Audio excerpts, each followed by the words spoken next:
नमस्कार, सन्मार्ग लाइव में आपका स्वागत है। दिन भर की तमाम बड़ी खबरों के साथ मैं हूं कीर्ति तिवारी और खबरों में सबसे पहले बात करेंगे विधानसभा के सत्र की। झारखंड विधानसभा के उद्घाटन के बाद विशेष सत्र रखा गया।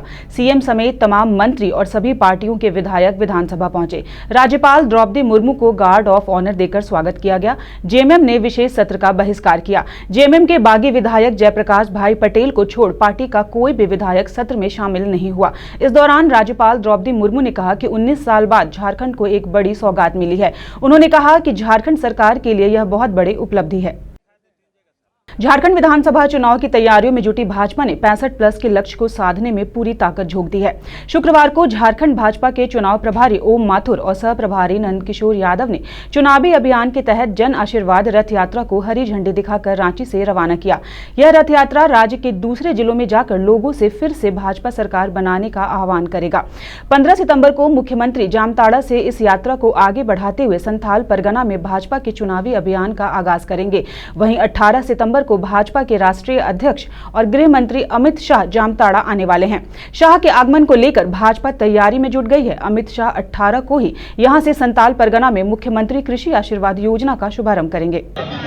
देखिए, राज्य और केंद्र की सरकार ने झारखंड के विकास के लिए बहुत सारे काम किए।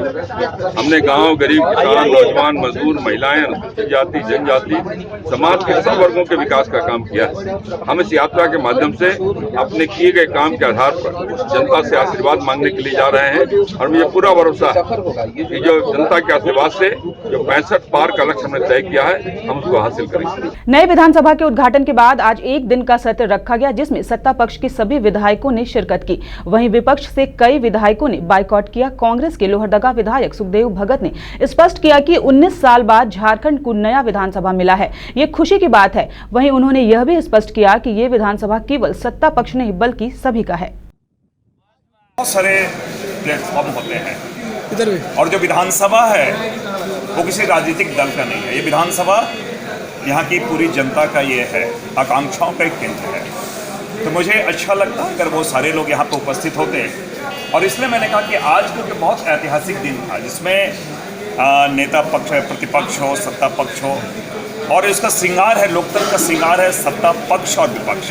तो दोनों होता तो मुझे लगता श्रृंगार की परिपूर्णता झलकती, जो कि आज ये नहीं मिला। 19 साल के लंबे एक जिसे कहा जाए कि इंतजार के बाद ये लोकतंत्र का सर्वोच्च जो मंदिर है झारखंड राज्य का, वहाँ अवसर मिला और बातें आई। हालांकि आज एक औपचारिक था, आज चौथे जिसे सत्र का अंतिम जिसे कहा जाए दिन भी था, और यहाँ इस सदन में पहला बड़ा विरोधाभास लगा और बहुत सारी चीज़ें आए, सुझाव आए, और हम उम्मीद करते हैं इधर भी देखिए ये लोकतंत्र का जो मंदिर है उसमें लोगों का जब भी अगली बार लोग आए तो एक दायित्व बोध हो और राजनीतिक पूर्वाग्रह न हो, अपने दायित्वों के निर्वहन कैसे करें और जन आकांक्षाओं का पूर्ति का ये केंद्र बने, ये मैं उम्मीद करता हूं। पूर्व मुख्यमंत्री और नेता प्रतिपक्ष हेमंत सोरेन ने एक संवाददाता सम्मेलन के माध्यम से बीते दिन प्रधानमंत्री के द्वारा नवनिर्मित विधानसभा बंदरगाह और कई योजनाओं का शिलान्यास किए जाने पर निशाना साधा है। उन्होंने झारखंड को लॉन्चिंग नहीं लिंचिंग पैड करार दिया है। साथ ही हेमंत सोरेन ने यह भी कहा है कि प्रधानमंत्री के कार्यक्रम में राज्यपाल द्रौपदी मुर्मू, मेयर आशा लकड़ा, विधानसभा अध्यक्ष दिनेश उरांव, संसदीय कार्य मंत्री नीलकंठ सिंह मुंडा को बोलने का मौका नहीं दिया गया। यह भाजपा का मनोवादी सोच दर्शाता है। बीजेपी के लोग आशीर्वाद दे तो रहे हैं चालान के माध्यम से। एक और विषय आपको मैं बता दूं, ये सरकार एन केन प्रकारेण किस तरीके से राज्य को लूट रही है, देश को लूट रही है। एक और उदाहरण, अभी ये मानधन योजना से पैसा नहीं मिल रहा है लोगों को। मैंने पहले ही भी बोला 60 साल की उम्र में लोगों को मिलेगा, कल से किसी को नहीं मिलेगा। 60 साल तक आप पहले पैसे जमा कीजिए, तब 3000 रुपये मिलेंगे। भाजपा हर चीजों को चुनाव के दृष्टिकोण से देखती है। विधानसभा का सत्र था, लेकिन आपको लगता है कि हाँ वहां पर विधानसभा अध्यक्ष की भी कोई भूमिका थी?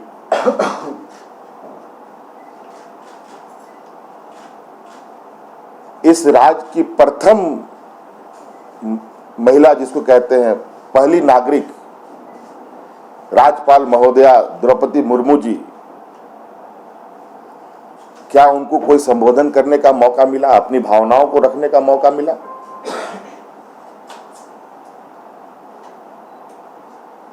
आदिवासी बहुल क्षेत्र और प्रोटोकॉल में रांची में मुख्यमंत्री के बाद मेयर आशा लकड़ा जी का स्थान आता है। वो कहां थी? क्या उनको संबोधन करने का मौका मिला?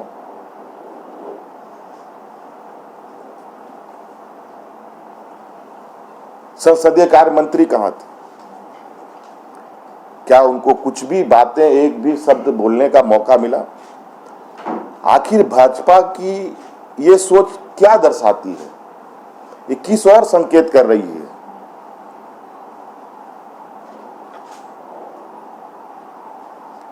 प्रधानमंत्री के साथ मंच साझा करने का मेरा पुराना अनुभव भी है, और ये किस तरीके से लोगों का मजाक उड़ाते हैं, लोगों को बेइज्जत करते हैं, इसका भी अनुभव है। आज जिन योजनाओं का इन लोगों ने आनंद फानन में उद्घाटन और शिलान्यास किया है, आज अपने कार्यक्रमों को सफल बनाने के लिए ये किसी भी हद तक जा सकते हैं। आपको पता है, कल के इस भावी कार्यक्रम को सफल बनाने के लिए एन केन प्रकार पूरे राज्य के स्कूलों को बंद कर दिया गया। एग्जाम चल रहे थे, उन एग्जामों को कैंसिल कर दिया गया और सभी स्कूलों के बस को इन लोगों ने अपने कब्जे में कर लिया।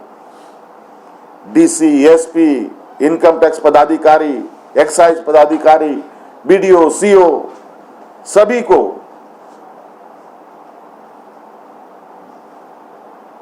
भीड़ जुटाने के काम में लगा दिया गया।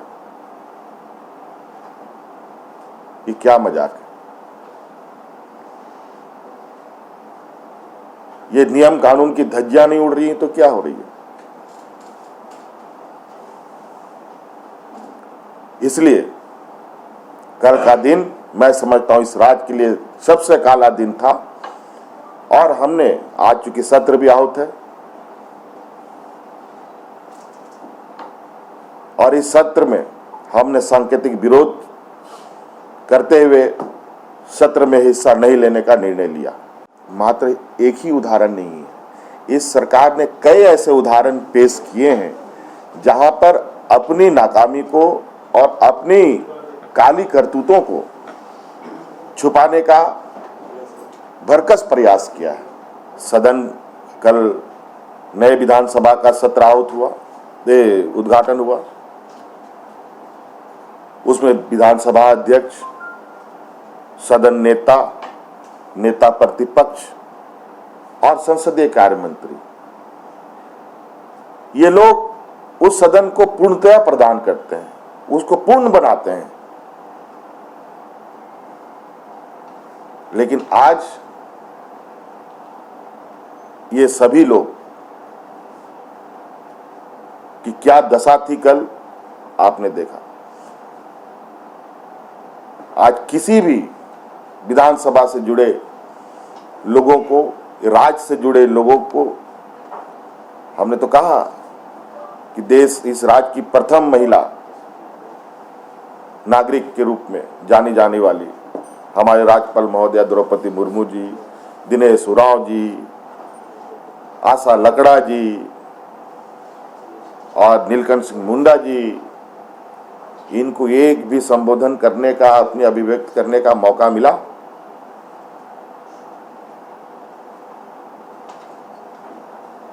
ये सोच बिल्कुल भारतीय जनता पार्टी के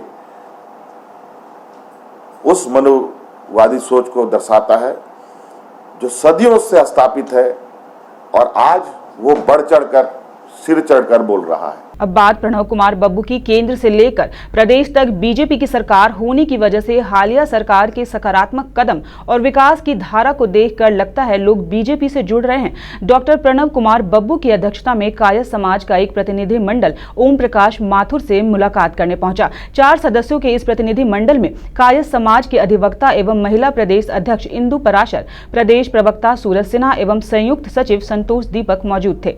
माननीय श्री ओम प्रकाश माथुर जी सांसद हैं राज्यसभा से, भारतीय जनता पार्टी झारखंड प्रदेश में प्रभारी होकर के आए हैं और हम लोग के समाज से हैं, अतः हम लोग अनऑफिशियली इनसे मिलने के लिए आए थे, इनका स्वागत करने के लिए आए थे, इन्हें सम्मान देने के लिए आए थे। निश्चित रूप से झारखंड के 24 जिलों में हम लोग 10 लाख से ऊपर की संख्या में रहते हैं, जिसमें गिरिडीह, हजारीबाग, रांची, धनबाद प्रमुख क्षेत्रों में आता है, जहां हम लोग डिसाइड करते हैं और हम लोगों के समाज का जो भी वोट है वो कमिटेड टू भाजपा का रहा है शुरू से ही। ऐसे में हमने उनसे निवेदन किया है कि हमारे समाज की ओर भी सरकार देखे, हमारे समाज का भी प्रतिनिधित्व सरकार में हो, हमारे समाज को भी सरकार की ओर से मान सम्मान मिले। उन्होंने आश्वस्त किया कि हम देखेंगे हम क्या कर सकते हैं। हमने कहा कि कायस्थ समाज ऐसा समाज है जो सिर्फ अपनों के लिए नहीं है और समाज के अंदर हम लोग नहीं देखते हैं। कायस्थ समाज की उत्पत्ति हुई है समाज को विकास के लिए, समाज के चहुमुखी विकास के लिए, और हम लोग कायस्थ वर्ग दूसरों के लिए काम करते हैं। शिक्षा का प्रचार एवं प्रसार करना हम लोगों का मूलभूत कार्य है और हम लोग सभी समाज को लेकर के चलते हैं। ऐसे में माननीय प्रभारी जी, राज्यसभा सांसद जी ओम माथुर जी से हम लोग मिले और उन्होंने हमें सराहा और उन्होंने कहा भी कि सभी समाज को लेते हुए माननीय नरेंद्र मोदी जी प्रधानमंत्री देश के हैं, उनके विकास के धारा को और आगे बढ़ाने के लिए और भी मजबूती से हम लोग आए। 12 सितंबर को झारखंड के साहिबगंज बंदरगाह का देश के प्रधानमंत्री नरेंद्र मोदी ने उद्घाटन किया और आज जदयू के युवा नेता आकाश पांडे ने सूबे के मुख्यमंत्री रघुबर दास और स्थानीय विधायक से यह अपील की कि इस बंदरगाह में झारखंड के पढ़े लिखे ITI इंजीनियर को रोजगार मिले ताकि पलायन की जो स्थिति बनी हुई है वह उस पर लगाम लग सके। कल हमारे साहिबगंज जिला में अंतर्राष्ट्रीय स्तर का बंदरगाह का उद्घाटन देश के प्रधानमंत्री माननीय नरेंद्र मोदी जी ने झारखंड के राजधानी रांची से किया। बंदरगाह निर्माण अभी जो है पूर्ण रूप से कंप्लीट नहीं है, क्योंकि अभी बहुत कुछ उसमें बाकी है, लेकिन कहीं ना कहीं यह जो बंदरगाह निर्माण का उद्घाटन का जो कल का जो समारोह था, यह आगामी विधानसभा चुनाव झारखंड में जो होने वाला है विगत 1.5-2 महीना में, उसको लेके पूर्ण रूप से प्रेरित था। खैर जो भी हो, मैं हमारे प्रदेश के मुखिया माननीय रघुवर दास जी से, हमारे स्थानीय विधायक जी से यह मांग करता हूं कि जिस प्रकार से आपने साहिबगंज जिला में बंदरगाह को उद्घाटन कराया है, उसी प्रकार से ही आप जो है हमारे जिले वासी जो भाई बहन जो कि IIT NIT से पढ़ लिख कर, बड़े बड़े कॉलेजों से पढ़ लिख कर, बड़ी बड़ी डिग्रियां लेकर बेरोजगार हैं, उन्हें इस बंदरगाह में ज़्यादा से ज़्यादा नौकरी मिले और सबसे पहले नौकरी यहाँ का स्थानीय लोगों को मिले, क्योंकि अब बंदरगाह हमारे ज़िला में बना है, हम सभी किसान हैं, तो यहाँ का जो नवयुवक भाई बहन हैं जो भी बेरोजगार हैं, उन्हें सबसे पहले यहाँ पे रोज़गार मिले, तभी सही मायने में यह बंदरगाह साहिबगंज जिला वासियों के लिए वरदान साबित होगा। अब बात आजसू की नेता प्रतिपक्ष हेमंत सोरेन द्वारा आरक्षण के एक बयान पर पेयजल एवं स्वच्छता विभाग के मंत्री रामचंद्र सहिस ने पलटवार करते हुए स्पष्ट किया कि जब चुनाव का समय नजदीक आ रहा है तब नेता प्रतिपक्ष आरक्षण जैसे मुद्दे को उठाकर जनता को भ्रमित कर रहे हैं। वहीं इस दौरान आजसू प्रदेश प्रवक्ता देवशरण भगत ने भी विधानसभा तैयारियों के साथ सभी विधानसभा में प्रत्याशी उतारने और तैयारियों की बात कही। आरक्षण को लेकर के काफ़ी संवेदनशील हैं, पिछड़ों के प्रति तो है ही, साथ ही साथ ST SC के प्रति भी काफ़ी संवेदनशील है। हमारा पार्टी आजसू पार्टी ने वर्ष 2016 में आयोजित केंद्रीय सभा की बैठक में पिछड़ों को 27% आरक्षण देने का प्रस्ताव पारित किया था और इसके बाद 17 दिसंबर को पार्टी के सहयोगी संगठन अखिल झारखंड पिछड़ा वर्ग के महासम्मेलन में भी 27% आरक्षण देने की मांग दोहराई। माननीय मुख्यमंत्री जी से भी हमने हमारे नेता उनके सामने बातों को रखा और आज कहीं ना कहीं हमारे दल का जो आंदोलन रहा, जिसके बदौलत आज माननीय मुख्यमंत्री जी पिछड़ों का सर्वे करने का एक आदेश दे दिया है। सभी जिला के उपायुक्त को निर्देशित हुआ है, काम प्रगति पर है। हम चाहेंगे कि इनको समयावधि में इस सर्वे हो जाए, सर्वे का प्रतिवेदन प्रकाशित हो जाए और जो पिछड़ों के लिए 27% आरक्षण का जो मांग है वो संपूर्ण रूप से लागू हो। विधानसभा चुनाव को लेकर पार्टी पूरे प्रदेश के सभी सीटों पर तैयारी कर रही है, क्योंकि पूरे प्रदेश में हमारे पार्टी के कार्यकर्ता पंचायत स्तर तक संगठन के विस्तार में लगे हैं और 2019 में हम मजबूती के साथ लड़ेंगे, इसकी पूरी तैयारी चल रही है। अब बात आंगनबाड़ी सेविका की। लगातार 29 दिनों से आंगनबाड़ी सेविका आंदोलन कर रही हैं और राज्य की सरकार पर इसका कोई असर नहीं हो रहा है।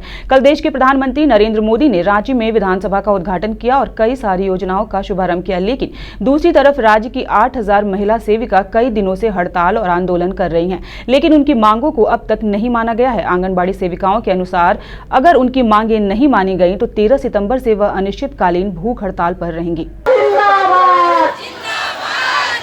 अभी तक सरकार हमारी बातों की नहीं सुन पाया है। आज बेबस होकर सभी सेविका बहनें ने एक निर्णय लिया कि हम लोग भूख हड़ताल पर बैठेंगे और हमारी सरकार ने हमारी मांगों को मानेगी। हमारी एक ही मांग है, जो मानदेय बढ़ोतरी किया जाए, अस्थायी किया जाए, मानदेय नहीं वेतन दिया जाए, नियमावली बनाई जाए। हम तो कुछ नहीं मांग रहे हैं, मैं उनके थोड़ा सा एक छोटा सा एक प्रोजेक्ट के रूप में मांग रहे हैं कि सरकार हमारी बात माने और दें, लेकिन सरकार इस पर भी सहमत नहीं जताती है।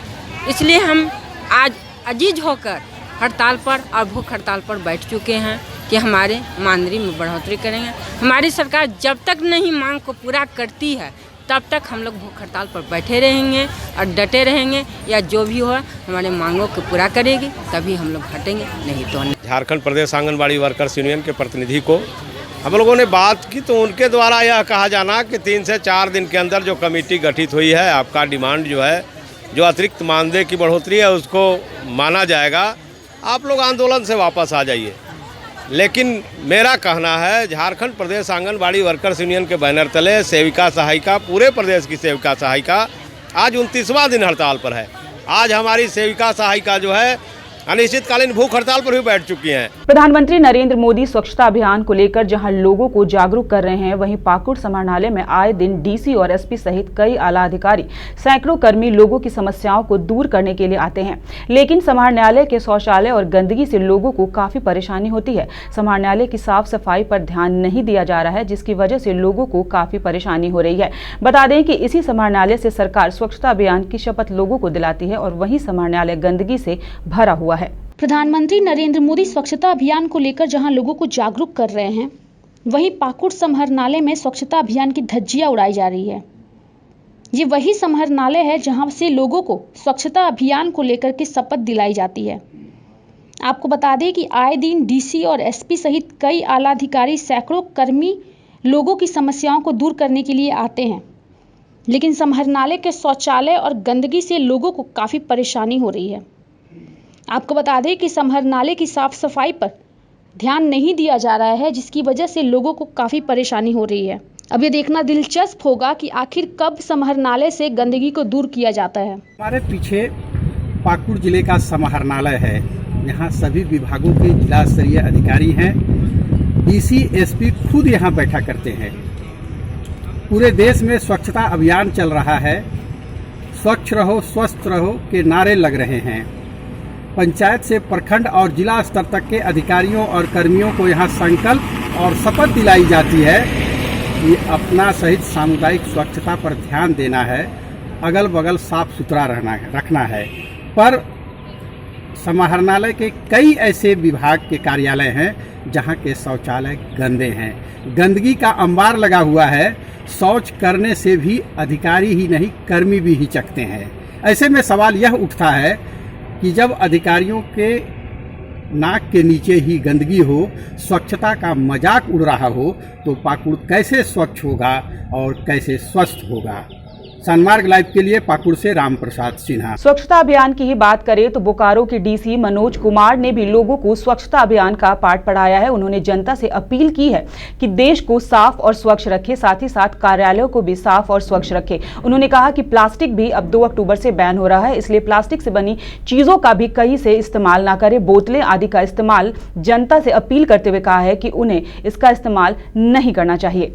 मुस्कुराइए आप बोकारो में है एक अभियान के तहत हम लोगों ने जिला प्रशासन और उनकी पूरी टीम ने ये तय किया है कि बोकारो ज़िले को ज़्यादा स्वच्छ, बेहतर और सुंदर स्वरूप देने के लिए कई सारे इनोवेटिव प्रयास किए जा रहे हैं। उसके तहत हम लोगों ने प्लास्टिक की बोतलों का प्रयोग, यानी पानी के लिए खासकर हम लोग बड़ी संख्या में प्लास्टिक की बॉटल्स का इस्तेमाल सभी कार्यालयों में किया जाता था, जिसको पूर्व में ही हम लोगों ने एक एडवाइजरी इशू करके बंद कराया हुआ है। इसी मुहिम के तहत हम लोगों ने ये तय किया है कि अगले शनिवार से हम लोग अलग अलग कार्यालयों के लिए एक एडवाइजरी इशू किया जा रहा है, जिसमें सभी से अपेक्षित है कि वो रेगुलर वाहनों का इस्तेमाल नहीं कर उस दिन साइकिल का या फिर पैदल कार्यालय की तरफ जाएं। अगर बहुत दूर नहीं रहते हो और यदि विषम परिस्थितियों में गाड़ी का इस्तेमाल करना ही पड़े तो ज़्यादा से ज़्यादा लोग उसमें कार पूलिंग का सिस्टम रखें या गाड़ियों को साझा करें, ताकि उस दिन तेल की खपत कम हो सके।